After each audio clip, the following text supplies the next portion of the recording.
A wonderful morning, students. Here is 7th class science chapter number 10, respiration in organisms, and the chapters before this we will do later. Now your chapter is chapter number 10, respiration in organisms. Organisms के अंदर respiration process कैसे होता है, respiration क्या होता है, in this chapter we will briefly discuss about this. So let us start the reading of this chapter so that we came to know about respiration process in the organisms. All living beings need energy. हर एक living being को, हर एक जिंदा रहने वाली चीज़ को energy चाहिए to carry out various functions, अपने अलग अलग काम करने के लिए, फंक्शंस करने के लिए.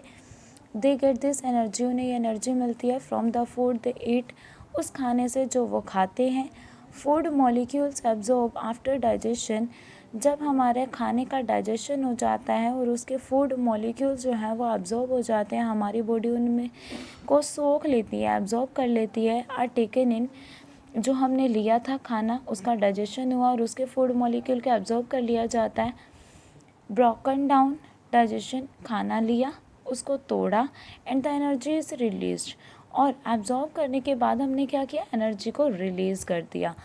थ्रू द प्रोसेस, जो ये एनर्जी रिलीज़ होती है खाने से, that process is known as respiration. Respiration is a process, ये वो प्रोसेस है in which cells of an organism, किसी भी ऑर्गेनिज्म की जो सेल्स है, हमारी बॉडी बहुत सारे सेल से बनी है, हम मल्टी सेलुलर ऑर्गेनिज्म है. मल्टी मीन्स बहुत ज़्यादा, सेल से बने हुए, इसीलिए मल्टी सेलुलर ऑर्गेनिज्म है. ऑब्टेन एनर्जी, जो हमारे जो सेल्स हैं ऑर्गेनिज्म की, वो अपनी एनर्जी कहाँ से लेती है, by combining oxygen and glucose. Glucose जो हमने खाना खाया है वो ग्लूकोज काउंट होता है, और बाय कंबाइनिंग उसके, और हम क्या करते हैं, ऑक्सीजन का भी इनटेक करते हैं, ब्रीथ इन करते हैं, सांस लेते हैं, तो ऑक्सीजन लिया, हमने खाना खाया, ऑक्सीजन और ग्लूकोज दोनों हैं हमारी बॉडी में, दोनों कंबाइन हो जाते हैं, एंड द रिजल्टिंग, और रिजल्ट में हमें क्या मिलता है, रिलीज ऑफ कार्बन डाइऑक्साइड. जब ये दोनों चीज़ें कंबाइन होती है तो कार्बन डाइऑक्साइड गैस रिलीज़ होती है, जो हमारे काम की नहीं है, इनफैक्ट हार्मफुल है, जिसके लिए हम उसे बाहर निकाल देते हैं, ब्रीथ आउट कर देते हैं.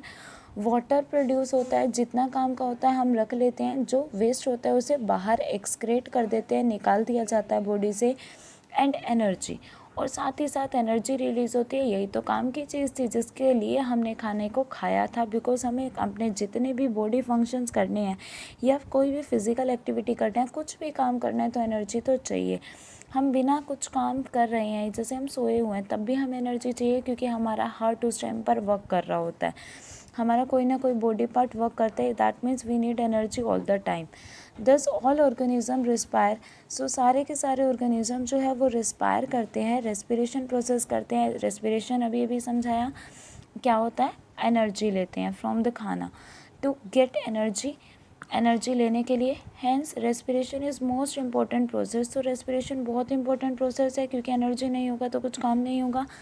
फॉर ऑल लिविंग ऑर्गेनिज्म, हर एक ऑर्गेनिज्म के लिए. Let us know more about respiration. Respiration के बारे में पढ़ते हैं. वाई डू वी रिस्पायर, हम रिस्पायर क्यों करते हैं, रेस्पिरेशन प्रोसेस क्यों करते हैं, ऑफकोर्स एनर्जी के लिए. We know that all organism are made up of cells, हमें पता है कि सारे के सारे ऑर्गेनिज्म सेल से बने होते हैं. Cells are the smallest structure and functional unit of an organism. कि कोई भी ऑर्गेनिज्म बना है उसकी सबसे स्मॉलेस्ट यूनिट क्या है, बहुत सारी सेल्स है, तो सेल्स क्या है, स्ट्रक्चरल यूनिट भी है और फंक्शनल भी है. इसी की वजह से तो ऑर्गेनिज्म काम कर पा रहा है. हमारी अगर स्ट्रक्चर बनी हुई है तो वो भी सेल की वजह से बनी हुई है. ईच सेल परफॉर्म फंक्शंस, हर एक सेल फंक्शन परफॉर्म करती है. लाइक कौन कौन से फंक्शन परफॉर्म करती है, जैसे न्यूट्रिशन, खाना लेना, ट्रांसपोर्टेशन, उस खाने को या किसी भी सब्सटेंस को जो हमारी बॉडी में ऑक्सीजन को एक जगह से दूसरी जगह पहुंचाने का, एक्सक्रेशन, वेस्ट प्रोडक्ट को बाहर निकालना, रिप्रोडक्शन, बेबी पैदा करना. फॉर ऑल दिस फंक्शंस, इन सब फंक्शंस के लिए एनर्जी इज़ रिक्वायर्ड, एनर्जी की ज़रूरत होती है. This energy is obtain from food, ये एनर्जी कहाँ से मिलती है, खाने से.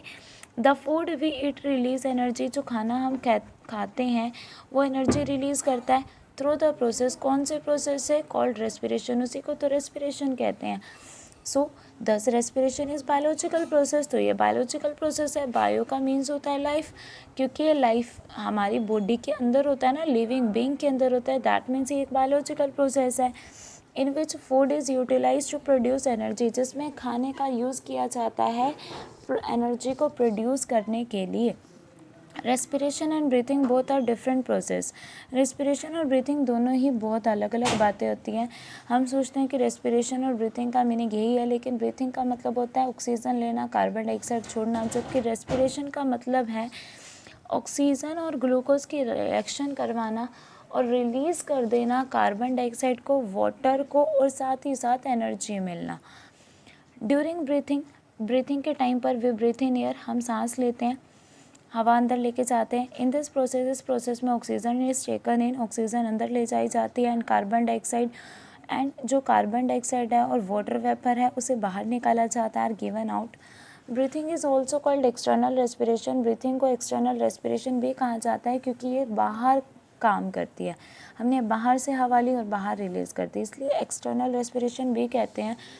It is a physical process, लेकिन ये तो फिज़िकल प्रोसेस है, हमने ली और छोड़ दी, कोई रिएक्शन नहीं परफॉर्म हुई। द एयर वी ब्रीथ इन, हवा जो हम अंदर लेते हैं, इज़ ऑक्सीजन रिच, वो क्या होती है, उसके अंदर ऑक्सीजन बहुत ज़्यादा होता है, ऑक्सीजन रिच है। It is transported to all part of the body, ये बॉडी के हर एक पार्ट तक ट्रांसपोर्ट की जाती है, भेजी जाती है। And ultimately to each cell of the body, और हर एक बॉडी पार्ट तक गई, हर एक बॉडी पार्ट से हर एक बॉडी के सेल तक पहुंचाई जाती है। इन द सेल्स में ऑक्सीजन इन द एयर, जो ऑक्सीजन हवा में है, help in the breakdown of food, वही क्या करते हैं, जो खाना है उसका ब्रेकडाउन करने में हेल्पफुल होते हैं। अगर ऑक्सीजन नहीं जाएगा तो खाना ब्रेक नहीं होगा और हमें कोई एनर्जी नहीं मिलेगी। The process of breakdown of food, यही है रेस्पिरेशन की डेफिनेशन। द प्रोसेस ऑफ, वो प्रोसेस जिसमें फूड का ब्रेकडाउन होता है, यानी तोड़ा जाता है, breakdown of food in the cells में, with the release of energy के रिलीज़ के साथ खाने को तोड़ा जाए, उस प्रोसेस को कहते हैं रेस्पिरेशन। ड्यूरिंग रेस्पिरेशन के टाइम पे इट इज़ मेनली कार्बोहाइड्रेट, खाना तो बहुत सारे, खाने में तो कार्बोहाइड्रेट भी होते हैं, प्रोटीन भी होते हैं, फैट भी होते हैं, सब कुछ होता है, लेकिन जो एनर्जी देते हैं वो क्या देते हैं, कार्बोहाइड्रेट से हमें एनर्जी मिलती है। वाइटामिन्स, मिनरल्स, इनके अलग अलग काम होते हैं। जो कार्बोहाइड्रेट है, जो ग्लूकोज की फॉर्म में यूज़ किया, विच इज़ ऑक्सीडाइज का मतलब है उसके अंदर ऑक्सीजन का एडिशन करवा देना। जो खाना है ग्लूकोज, प्लस में जो हमने एयर इनटेक की, ब्रीथ इन किया, ऑक्सीजन ली है, दोनों कंबाइन हो जाते हैं, बन जाता है कार्बन डाइऑक्साइड गैस, वाटर, और एनर्जी रिलीज़ हो जाती है, तो हमें एनर्जी मिल गई। एनर्जी मिलती है हमें एटीपी की फुल फॉर्म में। एटीपी का मतलब है एडिनोसाइन ट्राइफॉस्फेट, ये केमिकल का नेम है एक्चुअल में। Is the energy currency of the cell, ये सेल की एनर्जी करेंसी है। करेंसी क्या होती है, जैसे हम पैसे की करेंसी है, उसी तरीके से एनर्जी जिसमें मेज़र की जाती है, एनर्जी करेंसी है। एज रेस्पिरेशन ओकर इनसाइड द सेल, क्योंकि रेस्पिरेशन सेल के अंदर होती है, it is also called cellular respiration, इसलिए इसका सेकेंड नेम सेलुलर रेस्पिरेशन भी है। अ सेल ऑर्गेनल कॉल्ड माइट्रोकॉन्ड्रिया, एक सेल ऑर्गेनल है, सेल का पार्ट है, जिसे कहा जाता है mitochondria. Is the site of cellular respiration, हमारी बॉडी में, हमारे सेल्स में जो रेस्पिरेशन हुआ वो सेल के किस पार्ट में होता है, माइट्रोकॉन्ड्रिया में होता है। इसीलिए जहाँ सेलुलर रेस्पिरेशन होगा उसको नेम देंगे साइट। साइट का मतलब किस जगह पर हुआ, कौन, सेलुलर रेस्पिरेशन, वो जगह क्या है, mitochondria. Cellular respiration is of two type से रेस्पिरेशन होती है सेल्स में। First is aerobic respiration in the presence of oxygen, वो रेस्पिरेशन जो ऑक्सीजन की प्रेजेंस में हो, इस टर्म्ड एज एरोबिक रेस्पिरेशन, उसे तो एरोबिक रेस्पिरेशन कहते हैं। Aerobic means in the presence of oxygen, respiration जो ऑक्सीजन की प्रेजेंस में हुई, that is known as aerobic respiration. During aerobic respiration के टाइम पर ग्लूकोज इज ऑक्सीडाइज, ग्लूकोज को ऑक्सीडाइज किया जाता है, दैट मीन्स ऑक्सीजन का एडिशन किया जाता है, कार्बन डाइऑक्साइड बन जाता है, वाटर वेपर बन जाता है, और एनर्जी रिलीज हो जाती है एटीपी की फॉर्म में। द एनर्जी दस produced is used for various purpose, जो ये एनर्जी मिली हम किसी भी काम में ले सकते हैं। Some of the energies appeared as heat, और इनमें से कुछ एनर्जी तो हमारी बॉडी की हीट मेंटेन करने में यूज़ हो जाती है। खाना खाया, गर्माइश लगी क्योंकि एनर्जी रिलीज हो रही है, या कभी भी लगी है तो एनर्जी हीट की फॉर्म में यूज़ हो जाती है। Anaerobic respiration second type of respiration है एनारोबिक। एना का मतलब होता है ना होना, एरोबिक का मतलब ऑक्सीजन यानी ऑक्सीजन के बिना। Anaerobic respiration take place in the absence of oxygen, oxygen के एब्सेंस में होता है मतलब ऑक्सीजन के बिना होता है। एनारोबिक रेस्पिरेशन यूजुअली ओकर इन द माइक्रोब्स, ये ज़्यादातर कहाँ होती है? माइक्रोब्स में होती है। माइक्रोब क्या होते हैं? माइक्रो ऑर्गेनिज्म होते हैं, जैसे बैक्टीरिया, फंगस, ये सब माइक्रो ऑर्गेनिज्म है, माइक्रोब्स हैं। ये माइक्रोब्स में होती है, जैसे यीस्ट में होती है या फिर कुछ बैक्टीरिया में होते हैं। Alcohol and carbon dioxide are formed, alcohol और कार्बन डाइऑक्साइड बनते हैं इसमें। जैसे वहाँ तो क्या बनता था? कार्बन डाइऑक्साइड और वाटर बनता था, लेकिन यहाँ पर क्या बनेगा? ऑक्सीजन की एब्सेंस में अगर रेस्पिरेशन होगा तो उस केस में माइक्रोब्स की प्रेजेंस में, जैसे यीस्ट या किसी भी बैक्टीरिया के प्रेजेंस में अल्कोहल और कार्बन डाइऑक्साइड बनता है, are formed at the end of anaerobic respiration में, क्योंकि बिना ऑक्सीजन के हुआ। इन सम केसेस, कुछ केसेस में लैक्टिक एसिड भी बनता है। Lactic acid is formed at the end of anaerobic respiration, anaerobic के रेस्पिरेशन के एंड में लैक्टिक एसिड भी फॉर्म होता है। जैसे ग्लूकोज, एब्सेंस ऑफ ऑक्सीजन में ये अल्कोहल बनाएगा, कार्बन डाइऑक्साइड बनाए और एनर्जी रिलीज करती। ग्लूकोज एब्सेंस ऑफ ऑक्सीजन में कई बार लैक्टिक एसिड और एनर्जी भी बनाता है। ये लैक्टिक एसिड अगर ऑक्सीजन की प्रेजेंस होगी तो ये कार्बन डाइऑक्साइड और वाटर में बदल जाएगा, लेकिन अगर ऑक्सीजन की प्रेजेंस नहीं है तो ये लैक्टिक एसिड ही रहेगा। ये लैक्टिक एसिड ही वो एसिड है, जब हम फिज़िकल एक्सरसाइज करते हैं, आप कोई एक्सरसाइज कर रहे हो, आप थक जाते हो, क्यों थकते हो? क्योंकि लैक्टिक एसिड बन गया। लैक्टिक एसिड की वजह से हमें थकान फील होती है। ऐसा क्यों हुआ? जब हमने एक्सरसाइज की तो हम अच्छे से सांस नहीं ले पाए, यानी ऑक्सीजन की एब्सेंस हो गई, कमी हो गई, ऑक्सीजन कम हो गया, जिसकी वजह से हमारे खाना जो पेट में है वो लैक्टिक एसिड और एनर्जी में कन्वर्ट हो गया। लैक्टिक एसिड बन गया जिसकी वजह से हमें थकान फील होगी। जैसे ही हम रुक जाएंगे एक्सरसाइज के बाद तो हमें ऑक्सीजन वापस मिलना स्टार्ट हो जाएगी, प्रेजेंस आ जाएगी ऑक्सीजन की, कार्बन डाइऑक्साइड और वाटर बन जाएगा, लैक्टिक एसिड ख़त्म, थकान ख़त्म, कार्बन डाइऑक्साइड बाहर निकाल देंगे, पानी यूज़ कर लेंगे।